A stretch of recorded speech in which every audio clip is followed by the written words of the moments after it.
కూడా అటల్ బిహారీ వాజ్పేయి గారి సమావేశ మందిరం. మహానుభావుడు అటల్ బిహారీ వాజ్పేయి గారు. ఆయన్ను తలుచుకుంటే, ఆయన మాటలు తలుచుకుంటుంటే ఎంత చైతన్యం వస్తుందంటే మనలో. కాబట్టి విద్యార్థులందరికీ నేను చెబుతున్నాను, మీరు వీలైతే యూట్యూబ్లలో ఇతర విషయాలు చదవకుండా అటల్ బిహారీ వాజ్పేయి గారి ప్రసంగాలు వినండి. మన ముందు ఉంటే ప్రశ్న ఏంటంటే, మాకు హిందీ పెద్దగా రాదు అని. అటల్ బిహారీ వాజ్పేయి గారి ప్రసంగాలు వినడానికి హిందీ రావాల్సిన అవసరం లేదు. ఆయన మాట్లాడుతుంటే పామరుడికి కూడా అర్థమైపోతుంది, అంత చక్కని భాషతో ఆయన మాట్లాడతారు. కాబట్టి అటువంటి అటల్ బిహారీ వాజ్పేయి గారు గొప్ప కవి కూడా. ఇందాకే వక్తలు చెప్పారు, అటల్ బిహారీ వాజ్పేయి మేరే 64 కవిత అని ఒక పుస్తకం ఉంది. ఆ పుస్తకంలో అటల్ బిహారీ వాజ్పేయి గారు రాసిన కవితలు చాలా చక్కగా ఉన్నాయి. అందులో ఒక కవిత ఈరోజు మీ అందరికీ చెప్పాలనిపించింది నాకు. దాని గురించి ఒక నిమిషం మాట్లాడుతున్నాం. భారతదేశం గురించి మాట్లాడుతూ అటల్ బిహారీ వాజ్పేయి గారు, భారత్ జమీన్ కా టుకడా నహీ హై. భారత్ అంటే ఒక భూమి యొక్క ఒక ముక్క కాదు, జీతా జాగ్తా రాష్ట్ర పురుష్ హై. జీవిస్తున్న ఒక రాష్ట్ర పురుషుడు. హిమాలయ మస్తక్ హై. హిమాలయాలన్నవి దీనికి కిరీటం. కశ్మీర్ కిరీట్ హై. ఆ దాని మీద కిరీటం కశ్మీర్. పంజాబ్ और బంగాల్ దో విశాల్ కందే హై. పంజాబు మరియు బంగాలు బ్రహ్మాండమైన రెండు చేతులు లాంటివి. పూర్వీ और పశ్చిమ్ ఘాట్ దో విశాల్ జంగాయే హై. కన్యాకుమారి ఇస్కే చరణ హై. కన్యాకుమారి అన్నది పాదాలలో ఉన్నది దీనికి. సాగర్ ఇస్కే పఖార్తా హై. ఏ చందన్ కి భూమి హై. ఇది చందన భూమి. అభినందన్ కి భూమి హై. అభినందించవలసిన భూమి ఇది. ఏ తర్పణ్ కి భూమి హై. అర్పణ్ కి భూమి హై. ఇస్కా కంకడ్ శంకర్ హై అంటాడు. ఇక్కడ ఒక చిన్న రాయి కూడా శంకర్ అంటారు. ఇస్కా బిందు బిందు గంగాజల్ హై. ఇక్కడ ఉన్న ప్రతి నీటి బొట్టు కూడా గంగాజలం అంటారు. హమ్ జియేంగే తో ఇస్కే లియే, మరేంగే తో ఇస్కే లియే. మేము దీనికోసం జీవిస్తాం, దీనికోసమే మరణిస్తామని. దీనితో పాటు ఆయన పార్లమెంట్లో మాట్లాడుతున్నప్పుడు ఇంకొక మాట చెప్పారు. हम मरने के बाद हमारा अस्थियों को आप गंगा जल में आप बहाते हैं. बहते हुए हमारे जो अस्थिका है, इनके पास आप कान रख के सुनो, उसमें से आवाज आपको निकलेगा, భారత్ మాతాకి జై అని ఆయన అన్నాడు. అంటే మేము చనిపోయిన తర్వాత మా అస్థికలను గంగాజలంలో వేసిన తర్వాత ఆ అస్థికలు పైన తేలుతున్నప్పుడు ఆ అస్థికల దగ్గరికి మీరు వెళ్ళి చెవులు పెడితే ఆ అస్థికల నుంచి భారత్ మాతాకి జై, వందే మాతరం అన్నవి మీరు వినవచ్చు అని అటల్ బిహారీ వాజ్పేయి గారు చెప్పారు. ఇది అటల్ బిహారీ వాజ్పేయి గారు. ఆయన గురించి తెలుసుకోండి. ఆ మహానుభావుడి గురించి తెలుసుకోవాల్సిన అవసరం చాలా ఎక్కువగా ఉంది. ఆ తర్వాత ముఖ్యంగా మనం నేర్చుకోవాల్సింది, ఎవరైతే మంచి వక్తో, ఎవరైతే పుస్తకాలు బాగా చదువుతారో వారి యొక్క పరిపాలన చాలా చక్కగా ఉంటుంది. భారతదేశంలో ఇప్పటికీ ఎంతోమంది ప్రధానమంత్రులు వచ్చినా కూడా ఈ ఇద్దరు వ్యక్తుల గురించి మనం ఎప్పటికీ మర్చిపోలేం. ఒకటి పివి నరసింహారావు గారు, రెండవది అటల్ బిహారీ వాజ్పేయి గారు. ఈ రెండు గమనించి, ఇద్దరు బ్రహ్మాండమైన వక్తలు, బ్రహ్మాండమైన వాళ్ళు పుస్తకాలు చదివేవారు. ఆ తర్వాత వాళ్ళ సంభాషణలు, వాళ్ళ భాషణలు వింటుంటే ఎంతో చక్కగా ఉంటుంది. పివి నరసింహారావు గారు 14 భాషలు మాట్లాడేవారు. ఆయన చూడండి, అటువంటి కవిత్వము, అటువంటి పుస్తక పఠనము ఉన్న వాళ్ళ విజన్ అంటాం మనం. వాళ్ళు 10 తరాల ముందు ఆలోచించగలరు. అటువంటి వారు వీరిద్దరి వ్యక్తులు. కాబట్టి ఆ పరంపరలోనే ముందుకు కొనసాగుతున్నాం మనం. అందువల్ల పిల్లలు ముఖ్యంగా అటల్ బిహారీ వాజ్పేయి గారి జీవిత చరిత్రలు కూడా చదవండి. ఆయన అనేక సందర్భాలలో ఏ విధంగా ఆయన మాట్లాడారు, ఏ విధంగా ఆ స్థితి నుంచి బయటికి వచ్చారు, దేశాన్ని ఏ విధంగా ముందుకు తీసుకువెళ్ళారు అన్నది మనం అంతా నేర్చుకోవాల్సిన ప్రధానమైన అంశాలు. వీరిద్దరికీ చాలా చక్కని స్నేహ సంబంధాలు ఉండేవి, పివి గారికి మరియు అటల్ బిహారీ వాజ్పేయి గారికి. పివి నరసింహారావు గారు ప్రధానమంత్రిగా కూర్చున్నప్పుడు మన్మోహన్ సింగ్ గారు ఫైనాన్స్ మినిస్టర్గా ఉండేవారు, ఆర్థిక మంత్రిగా.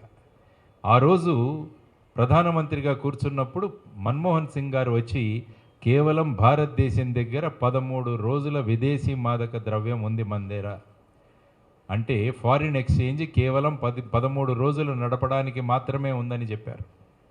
మరి దీనికి ఏం చేయాలి అని అంటే, రూపాయిని డీవాల్యూ చేయాలి అన్నాడు. రూపాయిని తగ్గించాలి, వాల్యూ తగ్గించాలి అన్నారు. ఓకే అని పివి గారు వెళ్ళిపోయారు. పివి గారు వెళ్ళిపోయిన తర్వాత మన్మోహన్ సింగ్ గారు వారి ఇంటికి వెళ్ళే లోపల రేపు ఈ బిల్లు ప్రవేశపెట్టాయని చెప్పేశారు పివి గారు. ఈయన ఆశ్చర్యపోయాడు. ఒక రూపీ డీవాల్యూ చేయడం అంటే అంత సామాన్యమైన విషయం కాదు అని ఫైల్ పట్టుకొని పరిగెత్తుకుంటూ వచ్చేసాడు. డిస్టర్బ్ చేద్దాం. ఫైల్ పట్టుకొని పరిగెత్తుకుంటూ వచ్చేశారు మన్మోహన్ గారు. సార్ ఇది ఎలా సాధ్యము అంటే ఆయన అన్నారు, ఈ విషయాన్ని పార్లమెంటులో వ్యతిరేకించేది ఎవరు? ప్రతిపక్ష సభ్యులు. నేను మీరు వెళ్ళగానే అటల్ బిహారీ వాజ్పేయి గారితో ఫోన్ చేశాను. ఆయన దేశం కోసం మంచిదైతే మీరు ముందుకు వెళ్ళండి అని ఆయన చెప్పడం వల్ల నేను ఇమీడియట్గా చెప్పానంటారు. ఇది అటల్ బిహారీ వాజ్పేయి గారి యొక్క గొప్పతనం. ఇప్పుడు చూడండి, ప్రభుత్వం ఏం చేస్తే ప్రతిపక్షాలు దాన్ని వ్యతిరేకించాల్సిందే అన్న ధోరణిలో మనం వెళుతున్న ప్రజాస్వామ్యం ఇది. ఎక్కడ చూసినా ఈ విధమైనది. ప్రతిపక్షం అంటే విమర్శించాలి అన్నదే జరుగుతున్న ఆ సందర్భంలో ప్రతిపక్ష నాయకుడైన అటల్ బిహారీ వాజ్పేయి గారు రూపీ డీవాల్యుయేషన్కి వెంటనే అంగీకరించారు. ఇటువంటి మైత్రి సంబంధాలు ఉండాలి. ఇదే గుడ్ గవర్నెన్స్ అంటే.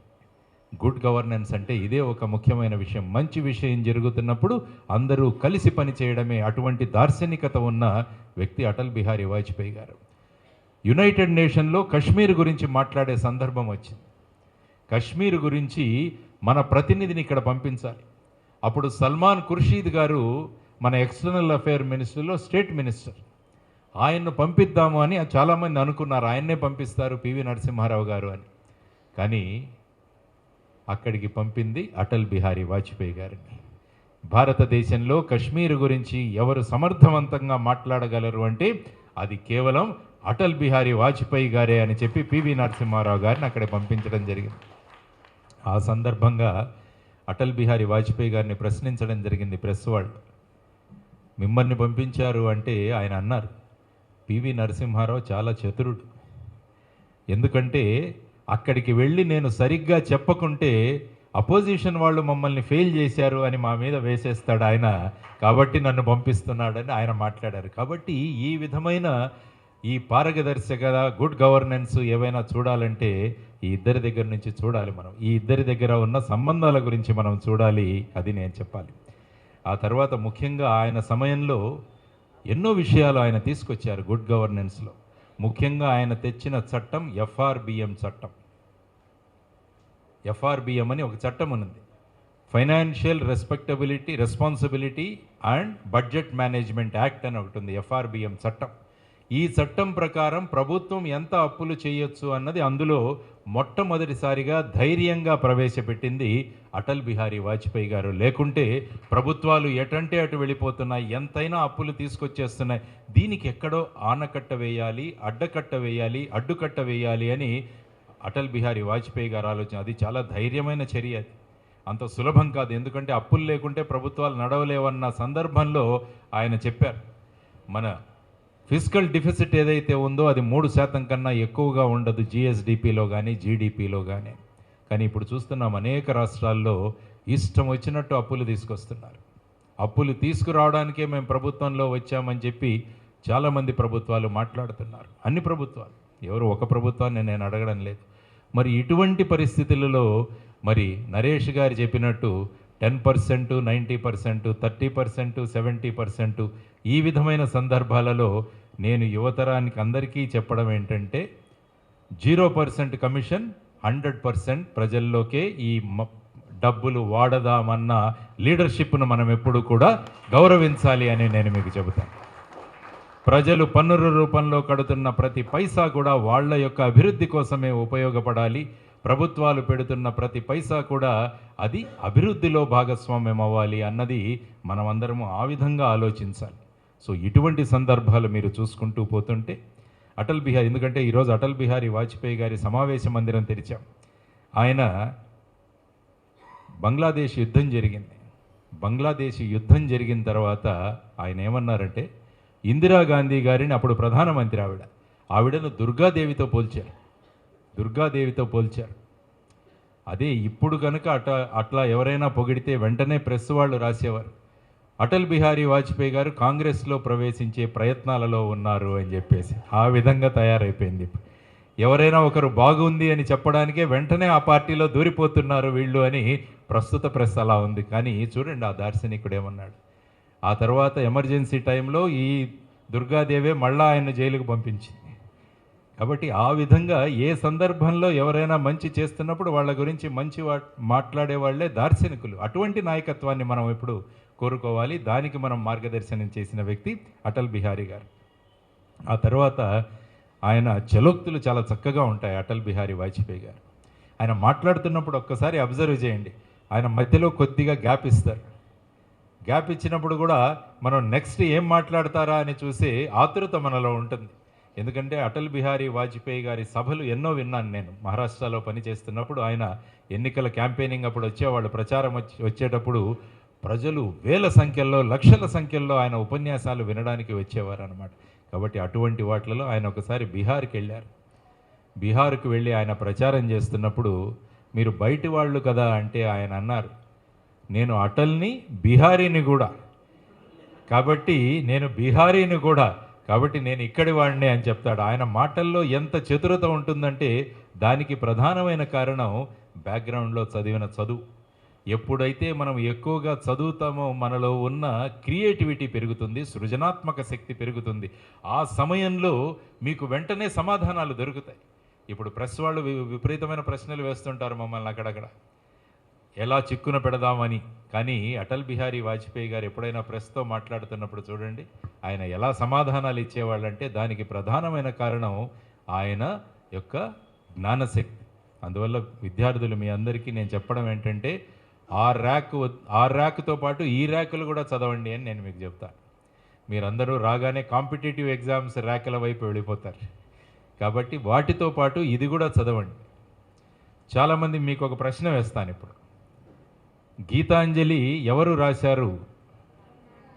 రవీంద్రనాథ్ ఠాగూర్. ఇది వెంటనే చెప్తారు, ఎందుకంటే అక్కడ పుస్తకం చెప్పేస్తుంది ఇది. కాబట్టి మీకు ఇప్పుడు నేను వేసే ప్రశ్న మీకు, గీతాంజలికి ముందు మాట ఎవరు రాశారు? గీతాంజలి పుస్తకానికి ముందు మాట ఎవరు రాశారు? గీతాంజలి పుస్తకానికి ముందు మాట ఎవరు రాశారు? గీతాంజలి ఎవరు రాశారంటే ఆ ర్యాక్ చూస్తే సరిపోతుంది. గీతాంజలి ముందు మాట ఎవరు రాశారంటే మీరు ఈ ర్యాకులకు వస్తే గీతాంజలిని ఒక్కసారి తీసి చదివిస్తే అందులో తెలుస్తుంది. కీట్స్ అని ఆయన రాశారు, జేబీ కీట్స్. అందువల్ల దానితో పాటు వీటి వైపు కూడా రండి అని విద్యార్థులకు చెబుతాను. అప్పుడే మీ జ్ఞానం పెరుగుతుంది. మీరు ఇంటర్వ్యూల్లో చాలా చక్కగా మీరు సమాధానాలు ఇవ్వగలరు. ఇంటర్వ్యూల్లో గ్రూప్ 1 కానీ సివిల్ సర్వీసెస్ ఇంటర్వ్యూల్లో మీ రెస్పాన్స్ ఎలా ఉంటుంది, మీ స్పాంటేనిటీ ఎలా ఉంటుందని చూస్తుంటారు. దానికి ఈ పుస్తకాలన్నీ కూడా చదవండి అని. ఆ తర్వాత ఆయన అన్న ఒక చక్కని విషయాలు, ఎందుకంటే అటల్ బిహారీ వాజ్పేయి గారి గురించి మాట్లాడాలంటే ఎన్నో విషయాలు మనం మాట్లాడాల్సి వస్తుంది. ఆయన ఏమన్నారంటే మన కశ్మీర్ గురించి పాకిస్తాన్ వాళ్ళు ఒక మాట అన్నారు, ఎప్పుడైనా మనం చప్పట్లు కొట్టాలంటే 2 చేతులతోనే చప్పట్లు కొట్టగలము అని. అంటే Dono హాత్ say he thali బజ్తా high అంటే వాళ్ళ ఉద్దేశం ఏంటంటే కశ్మీర్లో ఉన్న సమస్యకు మీరు కూడా దానికి కారణము అని చెప్పి వాళ్ళు మనల్ని కొద్దిగా క్రిటిసైజ్ చేయడానికి, విమర్శించడానికి ప్రయత్నించారు. వెంటనే అటల్ బిహారీ వాజ్పేయి గారు ఇచ్చిన ఏక్ హాత్ సే చుట్కీ బజ్ సక్తీ హై అంటాడు ఆయన. ఒక చేత్తో చిటిక కూడా వేయొచ్చు అంటాడు ఆయన. మీకు చప్పట్లు కొట్టాలంటే 2 చేతులు కావాలి, కానీ ఒక చిటిక వేయడానికి ఒక చేయి సరిపోతుందని మళ్ళా వాళ్ళకి ఆయన రిప్లై ఇస్తాడు. ఇది అటల్ బిహారీ వాజ్పేయి గారు. కాబట్టి నేర్చుకోండి ఆ విషయాలన్నీ కూడా. అది ఎప్పుడు సాధ్యమవుతుందంటే మనం పుస్తకాలు చదివినప్పుడు, అటల్ బిహారీ వాజ్పేయి గారి ప్రసంగాలు విన్నప్పుడు, ఆయన జీవిత చరిత్ర చదివినప్పుడు. మనం ఏంటంటే ఈ స్మార్ట్ ఫోన్లో చూసేస్తుంటాం.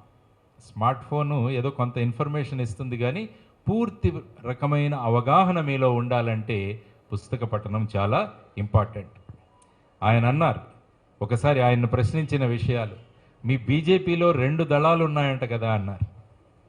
2 దళాలు ఉన్నాయట కదా మీ బీజేపీలో అన్నారంటే అప్పుడు అద్వానీ గారి దళం ఒకటి, వాజ్పేయి గారి దళం ఒకటి. అంటే ఆయన అన్నారు, మా బీజేపీలో, భారతీయ జనతా పార్టీలో ఎటువంటి దళాలు లేవు, ఇతర దళాలకు వెళ్ళి మేము అక్కడ కమలం పుట్టిస్తాము అని చెప్పి అటల్ బిహారీ గారు మాట్లాడతారమ్మా. హమ్ దూసరోంకే దల్ మే జాకే వహా హమారా కమల్ ఉగాతే హై అంటాడు. కాబట్టి ఇటువంటి బ్రహ్మాండమైన స్పాంటేనిటీ అంటే మనం అటల్ బిహారీ వాజ్పేయి గారి గురించి నేర్చుకోవాలి, ఆయన గురించి చదవాలి. అందుకనే ఆయన విషయాలు నేను ఎప్పుడు చదువుతుంటాను. ఎందుకంటే ప్రస్తుత రాజకీయ రంగాల్లో ఉన్నాం కాబట్టి ప్రెస్ను కూడా ఎదుర్కోవాల్సి వస్తుంది రోజు. అందువల్ల ఆ ప్రెస్లో స్పాంటేనియస్గా మాట్లాడాలంటే అందరికీ కూడా అటల్ బిహారీ గారు బ్రహ్మాండమైన ఆదర్శవంతులు. ఆయన ఎప్పుడూ చెప్తుంటాడు 3 విషయాలు మనలో ఉండాలి అని.